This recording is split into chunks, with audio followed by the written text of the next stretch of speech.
কেতিয়াবা আপুনি ভাবি চাইছেনে শকুনিয়ে বাৰু মহাভাৰতৰ যুদ্ধৰ ষড়যন্ত্ৰ কেতিয়া আৰু কেনেকৈ কৰিছিল?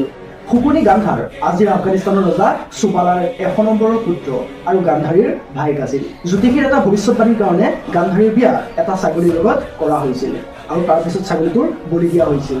এই কথাটো পূৰ্ববংশৰ পৰা লুকুৱাই ৰাখি গান্ধাৰীৰ বিয়া ধৃতৰাষ্ট্ৰৰ লগত কৰা হৈছিল।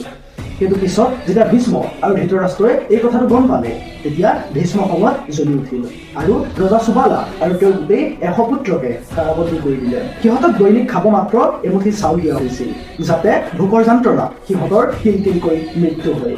কিন্তু ৰজা সুবালাই সেই চাউলমুঠি মাত্ৰ শকুনিকহে খাবলৈ দিছিল, যাতে শকুনি জীয়াই থাকে আৰু পিছত শকুনিয়ে যাতে তেওঁলোকৰ হৈ প্ৰতিশোধ ল'ব পাৰে। মৃত্যুৰ আগত ৰজা সুবালাই শকুনিক কৈছিল যে তেওঁৰ হাড়েৰে যাতে শকুনিয়ে পাখা বনায়, কাৰণ সেই পাখা হ'ব যাদুকৰী।